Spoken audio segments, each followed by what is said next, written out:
with this. Well, the WBC's full champion, emphasis on full, the WBC's full champion Devin Haney versus Javier Fortuna has been ordered. The purse bid is on December 13th.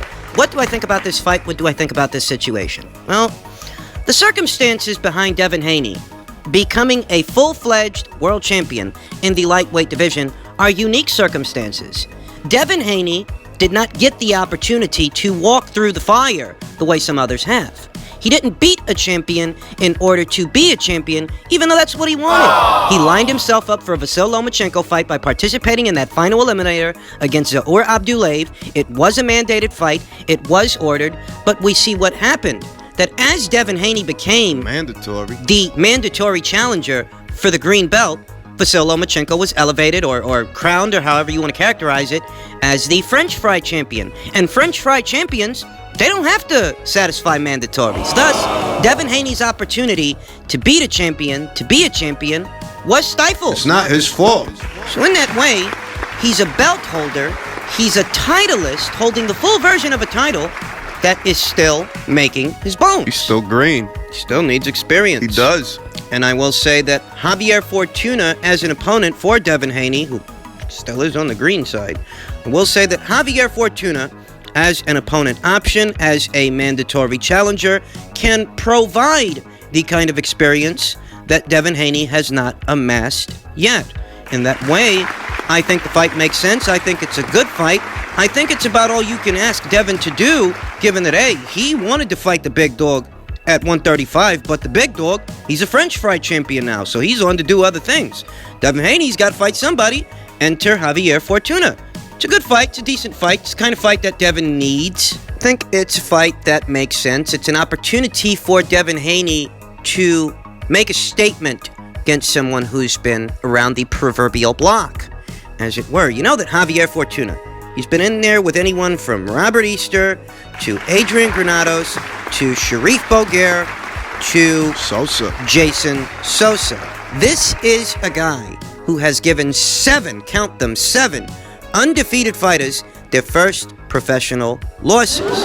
In that way, he is an ideal opponent for Devin Haney, still on the green side, emphasis on green side.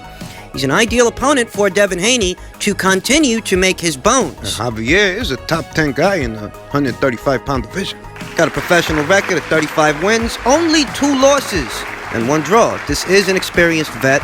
This is a top 10 fighter at the weight. This is a guy who has given 7 undefeated fighters their first professional losses. That's what this guy is. So for Devin Haney, yes, this is a very good litmus test. This is a very good experience fight that allows the now full WBC champion Devin Haney to kill 2 birds with 1 stone. You get to have the experience fight against the experienced fighter, but you also get to satisfy your mandatory challenger, thereby fulfilling your obligations as a full champion. I like the fight. Y'all know that Devin Haney was featured on the undercard for KY Jelly versus Paul Hogan. And, you know, Devin Haney wasn't his best showing. It wasn't. He didn't look too hot out there.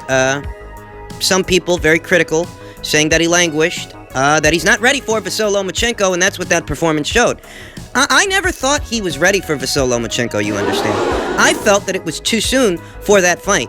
But my entire position on what is Haney versus Lomachenko is, regardless of my anecdotes or your anecdotes, if Devin Haney had so become Loma's mandatory challenger, Loma should fight him just as easily as he fought Anthony Crolla.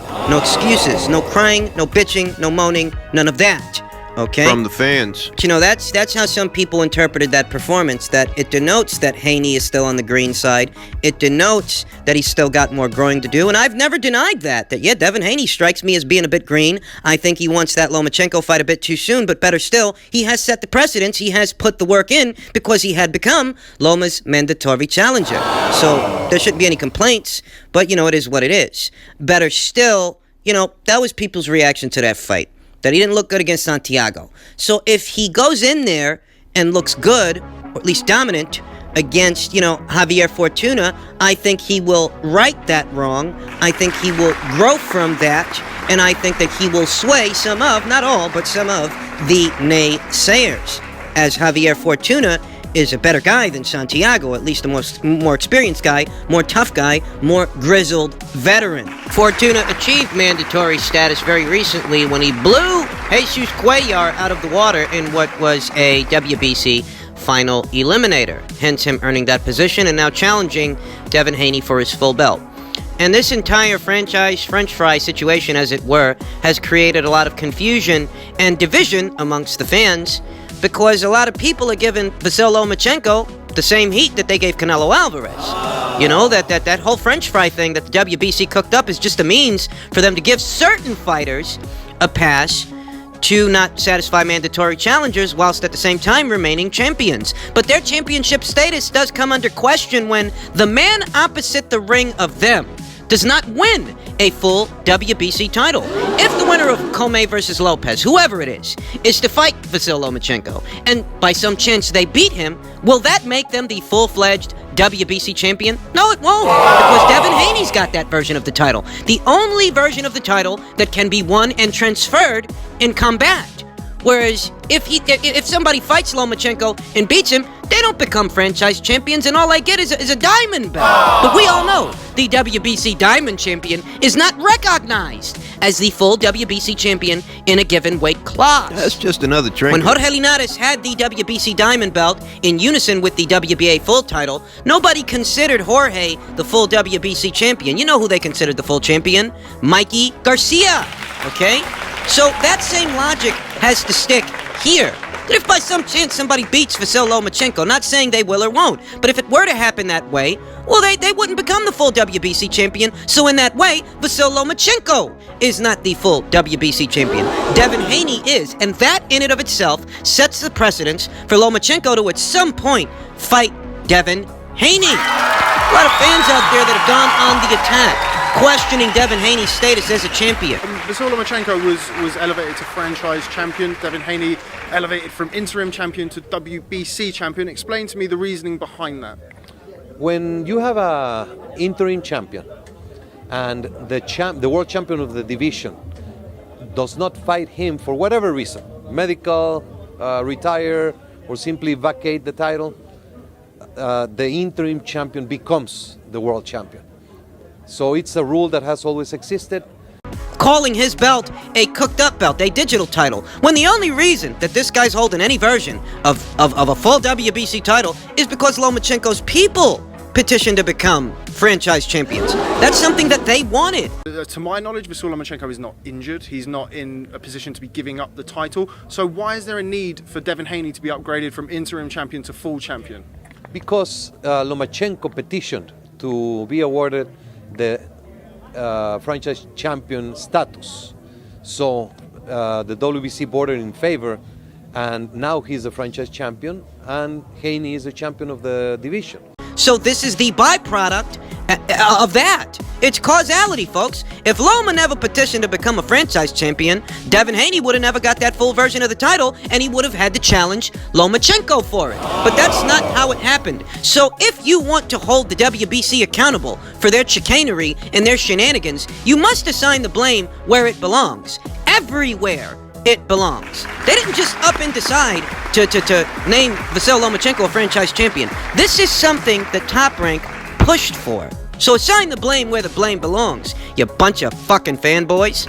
In other news, the undercard for what is the Jermell Charlo versus Tony Harrison, the now WBC junior middleweight champion, Tony Harrison, the undercard for that main event is taking shape, and we are going to see Guillermo Rigondeaux move down to the bantamweight division to challenge Liborio Solis for what is the vacant WBA title, the lesser version of the title to Naoya Inoui's title.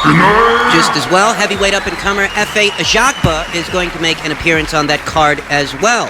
Feels like it's going to be the first of him we've seen in a minute. Lots to discuss, lots to mull over, but the Rigondeaux versus Solis fight is an intriguing development because one can make the inference that since there's a version of the WBA title on the line, the winner of the fight will be in line to challenge the unified champion at the weight, Naoya Inoue. So, is this fight a prelude to what could be Rigondeaux versus Inoue? Well, it may look that way on the surface, folks, but in all likelihood, with Rigo being a PBC fighter, It's possible that, this isn't a prelude to that so much as a means for Rigo to pick up a trinket and pass it off as a full-fledged title. I'm not holding my breath to see Rigo fight Naoya Inoue. In all likelihood, Rigo will end up treating that baby belt in the same fashion that Jean Pascal is treating the baby belt that he's got at 175 pounds. They're going to try to pass it off as if it's a full title and have him defend it and just play musical chairs with it with whatever fighters are on his same side of the street. One must understand that Naoya Inoue, immediately after winning the World Boxing Super Series, in regards to Inoue, it was announced that he signed with Top Rank. And we all know that Top Rank and PBC, they're not on each other's Christmas cards. So these kind of political boundary lines that are well-established boundary lines, that they pretty much tell you how it's going to go down. That, yeah, Rigo might fuck around, he might beat Solis, he might win that belt, but don't expect to see him fight Naoya Inoue, because the same rift that has always been there is still there here today. And just because Rigo's lined up for that fight, if he wins, that doesn't mean he's going to have it. Interesting particulars in association with this fight is that, you may not notice that Rigo's moving down for this fight. He's moving down for this baby belt. He's moving down from super bantamweight, 122 pounds, down to bantamweight. And Rigo is 39 years old. This guy is at the foot of the door of 40. Okay, 40. Even a weight cut this small can affect a fighter. We know that Rigo hasn't been looking like the fighter that he's become known for being, the defensive wizard with the counter-punching abilities that made him considered one of the most skilled fighters in the lower weights.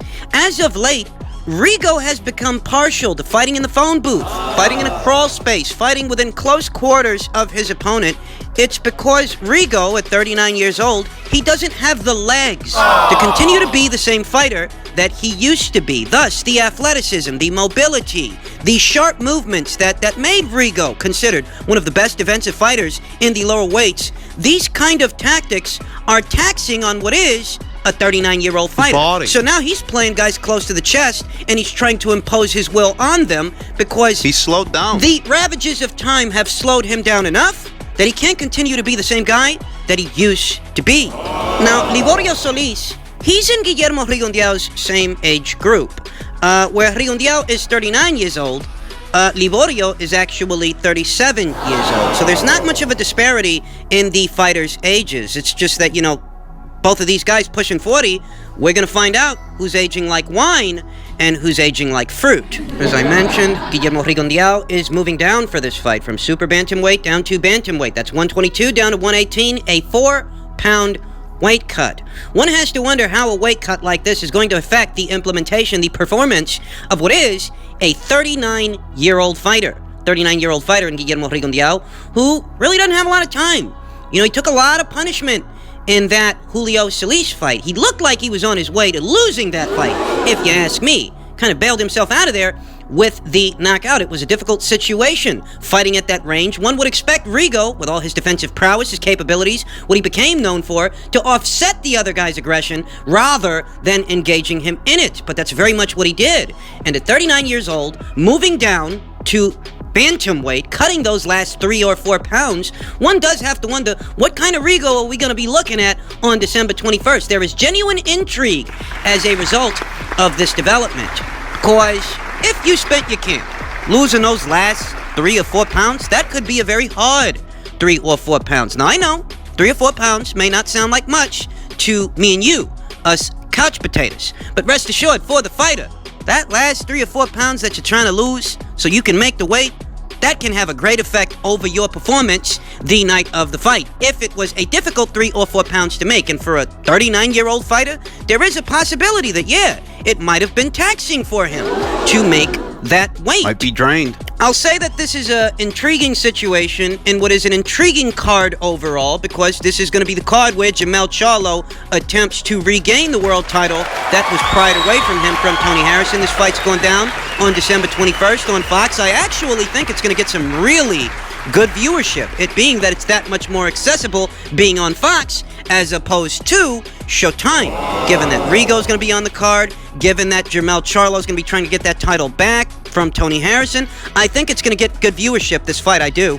I even expect that if Rigo is successful, he will name drop Naoya Inoue, because let's face the facts, that's the biggest name at anywhere from 118 to 122. So I'm expecting to hear a call out if Rigo wins the fight, if Rigo is successful and he procures that WBA baby belt, though I'm not holding my breath to see Rigo fight the likes of Naoya Inoue, who has signed a multi-year deal with Top Rank. I'm not expecting that. If a fight between them were to materialize, then great. I'd be happy to be wrong in that situation. It's just that, you want my opinion, and you're here, so I'll assume that you do. The PBC's business practices haven't changed for bigger situations than this, than a fight between two guys in the lower weights, at bantamweight, Their business practices haven't changed for bigger situations like Wilder versus Joshua or Spence versus Crawford, to where, you got to work with some other people to make it happen. You've got to work with a rival promoter, a rival outfit, so that the big situation can come into fruition. If the PBC's business practices